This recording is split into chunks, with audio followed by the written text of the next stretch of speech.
wondering, I was really struck by the economic situation in Toledo, and that if you're going to provide these opportunities, I wonder what you think about people with developmental disabilities taking jobs for the work experience at less than minimum wage or even volunteer experiences. How do you feel about that notion?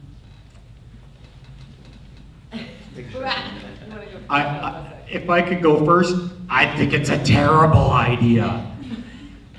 People that have a disability should never work for less than minimum wage. That's why they call it a minimum wage.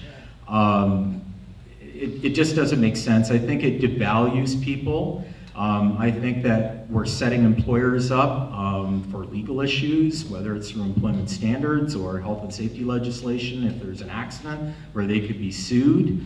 And it just really also says, it also even impacts the supports and how people are accepted in the workplace. We do find that employers, when they hire somebody, and they treat that employee like they would anybody else off the floor, when they hire that person, they usually put a lot more of their own resources into ensuring that the person is profitable as quickly as possible, like the rest of their employees. So it's definitely a very bad idea to do that.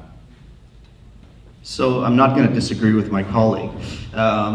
Having said that, I do think when you're getting into the workforce, and certain fields do this more than others, there's a time where you're an intern, there's a time where you're receiving training, and that sometimes leads to employment.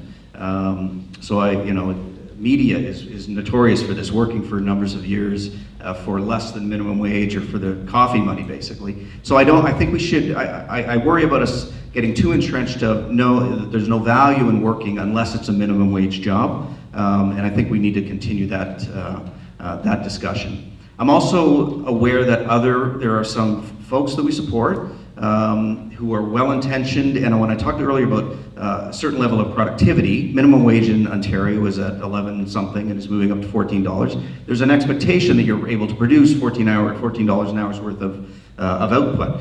For some folks that might be a struggle, and I don't want them to lose out on. I think we need to continue that discussion of how we address people that can't meet that level of productivity without just simply relying on people's benevolence or an assumption that their needs are met through other sources such as ODSP or family, whatever it might be.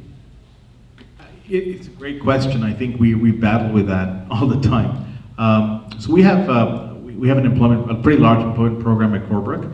Last year we supported 50 individuals find employment, on minimum wage or higher. So there's opportunities. Like I said, I think earlier on, the issue sometimes is giving someone a chance so that the employer can actually see what skills the person is bringing on, because there are biases and there's always those challenges. So as much as we've tried to avoid in providing quote unquote free labor, we work with our coaches and the individual, whether it be for 4 hours in a week, to really help with some of those tasks and see what the employer feels after that. And a lot of times that leads to employment. If once that threshold isn't met, then that coaching stops.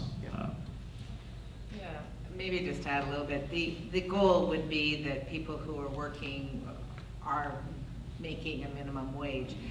That being said, I think, and I talked about employment supports, I think it's really important that we get in place the right employment supports. So I was able to visit Walgreens in the US who have, their distribution center has 30% of individuals with disabilities at the bare minimum on the workforce. So the big difference that they found was it might take someone without a disability a few weeks to get trained, but it took someone with a developmental disability or broader disabilities as well about 2 years. So, recognizing that those employment supports need to be in place probably for a longer period of time.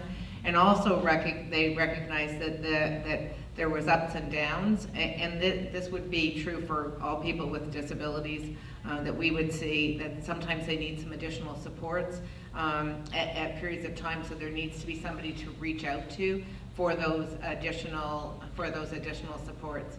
And one other point they found in, this was in Algoma, so this was in Ontario, where they've moved away, and they found a lot of their individuals that they were supporting that had been in the shelter workshop were actually older.